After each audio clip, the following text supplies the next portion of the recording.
This channel does not promote any violent, harmful, or illegal activities. All content provided by this channel is meant for an educational purpose only. OMR upload নিয়ে ফের কোর্টে প্রশ্নের মুখে SSC 2025-এ OMR upload করার নির্দেশ হাইকোর্টের। আর কি নির্দেশ দেওয়া হয়েছে আমাদের প্রতিনিধি শ্রাবন্তী রয়েছেন আমাদের সঙ্গে। শ্রাবন্তী, হাইকোর্টের পক্ষ থেকে আর কি নির্দেশ দেওয়া হলো?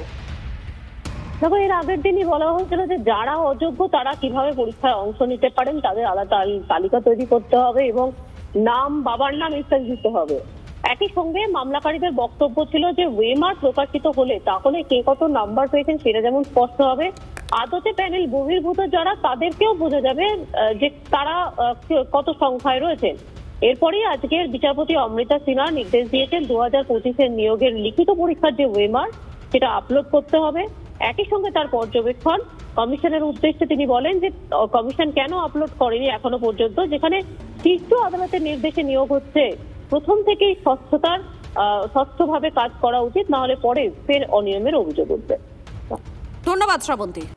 সুপ্রিম কোর্ট কাল পর্যবেক্ষণে বলেছে পুরানোদের সঙ্গে নতুনদের পরীক্ষা নেওয়ার কথা তারা বলেননি। কলকাতা হাইকোর্টে প্রশ্ন তুলেছে পরীক্ষা পদ্ধতি নিয়ে। এই আবহে কলকাতা হাইকোর্টে দ্বারস্থ হতে চলেছেন এসএসসির নতুন চাকরি প্রার্থীরা।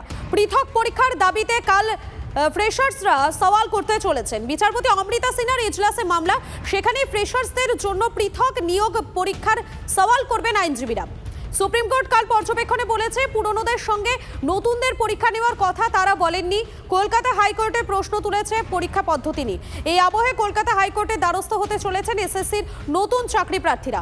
পৃথক পরীক্ষার দাবিতে কাল ফ্রেশার্সরা সওয়াল করতে চলেছেন। বিচারপতি অমৃতা সিনহার এজলাসে মামলা। সুমন মহাপাত্র রয়েছেন আমাদের সঙ্গে। সুমন, আগামীকাল তাহলে এই বিষয় নিয়ে ফ্রেশার্সরা তারা মামলা করতে চলেছেন।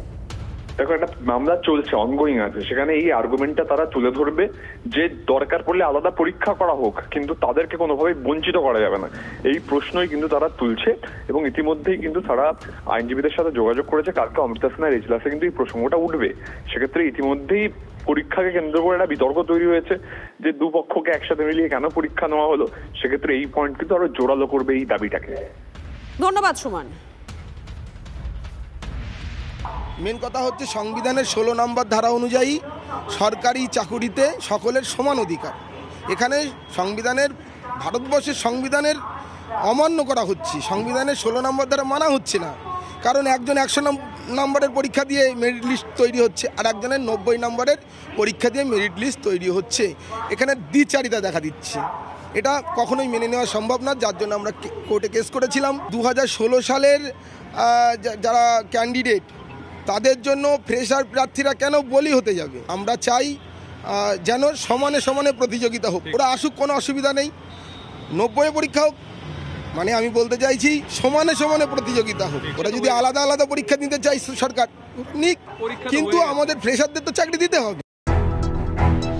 আবার এসে গেল TV9 বাংলা ঘরের বায়োস্কোপ অ্যাওয়ার্ড। সেরা বাছাইয়ে শামিল আপনিও। বাংলা ওয়েব সিরিজে আপনার পছন্দের সেরা মহিলা চরিত্র কোনটি? সন্দীপ্তা সেন, নষ্টনীর 2, নেহা আমনদীপ, দেখেছি তোমাকে শ্রাবণে, Sauraseni Maitra, 19 April, Trina Saha, milkshake murders. tv9bangla.com/ঘরের বায়োস্কোপ সাইটে গিয়ে ভোট দিন আপনার পছন্দের সেরা মহিলা চরিত্রকে। TV9 বাংলা ঘরের বায়োস্কোপ অ্যাওয়ার্ডস আসছে TV9 বাংলায়।